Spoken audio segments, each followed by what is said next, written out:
You proudly tell people you got 8 hours of sleep last night. 8 full hours. Responsible, mature, healthy.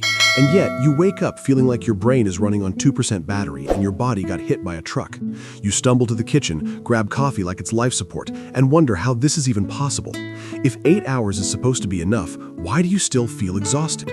Well, the answer is probably not what you think. Everyone treats 8 hours of sleep like it's some magical number. If you get 8 hours, you should feel amazing. If you don't, that must be the problem. But here's the issue. Sleep doesn't actually work like a timer where you just hit 8 hours and your body fully recharges like a phone. Because sleep isn't just about how long you sleep, it's about how well you sleep. You can technically be in bed for 8 hours and still get terrible sleep. Imagine someone who falls asleep with the TV on, wakes up a few times during the night, checks their phone, maybe had caffeine late in the evening, and their room is too warm. On paper, they slept 8 hours, but their sleep quality was a mess. And your brain cares a lot more about sleep quality than it does about the number on the clock. Sleep isn't one long block where your body just powers down and rests. It's actually a very structured process that your brain carefully moves through all night. While you're asleep, your brain cycles through different stages that each serve a different purpose. Some stages help your body physically recover. Others help your brain process memories and restore mental energy. If those stages get disrupted, shortened, or mistimed, you wake up feeling tired even if the clock says you slept long enough. So when people say, "I slept 8 hours but I'm still exhausted," the real problem usually isn't the amount of sleep. It's what happened during those 8 hours. Because sleep works in repeating cycles throughout the night, and if those cycles get interrupted, the quality of your sleep drops fast. And once you understand how those cycles actually work, something surprising starts to make sense. Sometimes 7.5 hours of sleep can leave you feeling better than 8. When you fall asleep, your brain doesn't just shut off for the night. It moves through a repeating pattern called a sleep cycle, and each cycle lasts about 90 minutes. Throughout the night, your body goes through several of these cycles, each containing different stages of sleep that serve very different purposes. The first stage is light sleep. This is the transition period where your body is starting to relax, but your brain is still somewhat aware of your surroundings. If someone wakes you up here, it barely feels like you were asleep. Then you move into deeper sleep stages. This is where the real physical recovery happens. Your muscles repair themselves, your immune system strengthens, and your body releases growth hormone. This stage is extremely important for feeling physically refreshed. Later in the cycle, your brain enters REM sleep. This is when most dreaming happens, and it's also when your brain processes memories, emotions, and learning. Think of it as mental maintenance. The key point is that your body needs to move through these cycles smoothly throughout the night. If the cycles get interrupted or cut short, your brain misses important parts of the recovery process. This is where timing starts to matter. If you wake up at the end of the sleep cycle, you usually feel relatively normal. But if you wake up in the middle of deep sleep, your brain is basically dragged out of the deepest stage of recovery. And that's when you wake up feeling like you barely slept at all. That's why sometimes someone sleeps 7.5 hours and feels great, while another person sleeps 8 hours and feels terrible. The difference might simply be where in the sleep cycle they woke up. But even if your sleep cycles are perfectly timed, there's still another reason you might wake up feeling like a zombie, and it has a name most people have never heard of. Let's say your alarm goes off and technically you've slept long enough. The hours look good, your bedtime wasn't that late, but the moment you wake up, your brain feels like it's still halfway asleep. Your eyes burn, your reaction time is slow, and forming a complete sentence feels like a complicated task. What you're experiencing is something called sleep inertia. Sleep inertia is the groggy, disoriented feeling your brain has right after waking up. Think of it like your brain's startup sequence. When you wake up, your brain doesn't instantly jump to full alertness. It has to slowly bring different regions online, restore blood flow to certain areas, and restart normal activity. If you wake up from light sleep, this process usually happens pretty quickly. But if your alarm pulls you out of deep sleep, your brain is basically yanked out of the deepest recovery stage it was in. That's when sleep inertia hits the hardest. And this is exactly why some mornings feel brutal even if the number of hours looked perfect. You might think hitting the snooze button will help. It feels like giving yourself a few more minutes of rest. But most of the time, snoozing actually makes the problem worse. When you fall back asleep for a few minutes after your alarm, your brain starts another sleep cycle. But then the alarm interrupts it again before the cycle even gets going. Now your brain is confused, partially asleep and partially awake at the same time. Instead of easing into wakefulness, you've basically restarted the groggy phase over and over again. That's why some people feel even worse after snoozing 3 or 4 times than they did when the first alarm went off. But even sleep cycles and sleep inertia still don't explain the full story. Because your body doesn't just care about how long you sleep or what stage you wake up in. It also cares deeply about when you sleep. And this is where your internal body clock starts to play a much bigger role than most people realize. Your body runs on something called a circadian rhythm, which is basically an internal clock that controls when you feel awake and when you feel sleepy. This clock operates on roughly a 24-hour cycle, and it influences almost everything related to sleep: hormone release, body temperature, alertness, and even digestion. When this internal clock is stable, sleep becomes much easier and mornings feel a lot better. But when it gets disrupted, your body can struggle to feel rested even if you technically slept long enough. One of the biggest ways people mess up their circadian rhythm is through an inconsistent sleep schedule. For example, imagine someone goes to bed at 10:30 p.m. during the week because they have to wake up early for work or school. Their body slowly adapts to that schedule. Hormones begin preparing the brain for sleep around the same time each night. But then the weekend comes. Now they stay up until 2 in the morning, sleep until noon, and suddenly their internal clock is completely confused.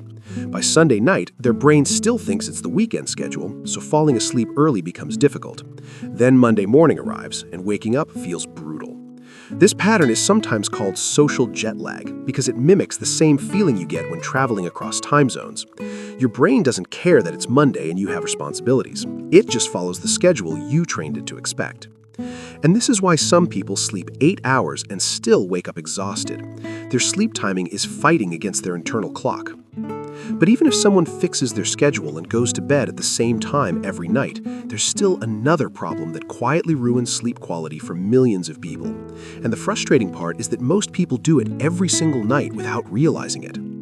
Even if your sleep schedule is perfect, there are a handful of habits that quietly destroy sleep quality without shortening the total time you spend in bed.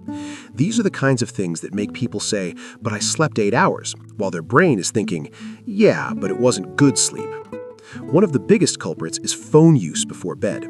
The light from your phone isn't just regular light. It contains a lot of blue wavelengths that tell your brain it's still daytime. When your eyes see that light, your brain delays the release of melatonin, the hormone that signals your body that it's time to sleep. Even if you feel tired, your brain is getting mixed messages. Another common disruptor is late caffeine. Many people think caffeine only affects them for an hour or two, but caffeine has a half-life of around 5 to 6 hours. That means if you drink coffee at 5 in the evening, a significant amount of that caffeine is still active in your system close to midnight. You might fall asleep, but your sleep becomes lighter and more fragmented. Then there's late heavy meals. When you eat a large meal right before bed, your digestive system has to stay active for hours. Instead of your body focusing on recovery and deep sleep, it's busy processing food. That can reduce how much deep sleep you get during the night. Stress is another silent sleep disruptor. Even if your body is physically tired, your brain can stay mentally alert if it's still thinking about problems, conversations, or tomorrow's responsibilities. You might fall asleep, but your brain keeps running in the background. All of these factors can quietly reduce deep sleep and REM sleep without actually shortening your total sleep time. So on paper, it still looks like you got 8 hours, but your brain didn't get the recovery it needed. And this is the point where most people start asking the right question. If the problem isn't just hours, and it's not just cycles, and it's not just your schedule, then what actually fixes it? Because the good news is that once you understand what's happening, there are a few surprisingly simple changes that can dramatically improve how rested you feel in the morning. So if sleeping longer isn't the real solution, what actually fixes the problem? The answer is usually not one big change. It's a few small adjustments that help your brain move through sleep the way it's supposed to. The first thing that makes a huge difference is consistent sleep timing. Your brain loves predictability. When you go to bed and wake up at roughly the same time every day, your circadian rhythm becomes stable. Your brain starts releasing sleep hormones at the right time automatically. Falling asleep becomes easier and waking up becomes less painful. This doesn't mean you have to follow a perfect schedule every single night, but large swings in bedtime can confuse your internal clock. Try to keep your sleep and wake time within about an hour of the same time each day. The second improvement is protecting the last hour before bed. Think of this hour as a runway that prepares your brain for sleep. If your brain is still flooded with stimulation, bright light, or stress right before bed, it doesn't have time to wind down. Lowering the lights during this hour helps your brain start producing melatonin naturally. Activities that are calm and predictable signal to your brain that the day is ending. You don't need a complicated routine. Even simple things like reading, stretching, or listening to something relaxing can help.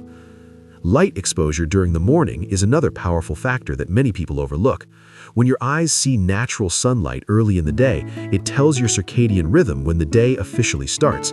This makes it easier for your brain to feel sleepy at the right time that night. Caffeine timing also matters more than people realize. If you want deeper sleep, it helps to avoid caffeine for about 6 to 8 hours before bedtime. That allows your body enough time to clear most of it from your system. Your sleep environment also plays a bigger role than most people expect. Your brain sleeps best in a cool, dark, and quiet room. Even small sources of light can signal to your brain that it's time to stay alert. Lower temperatures help your body drop its core temperature, which is one of the signals that promotes deeper sleep. And finally, try to reduce things that break up your sleep during the night. Frequent interruptions can prevent your brain from completing full sleep cycles, which means less deep sleep and less REM sleep. When people start fixing these factors, something interesting often happens. They don't necessarily sleep more hours, but they start waking up feeling far more rested.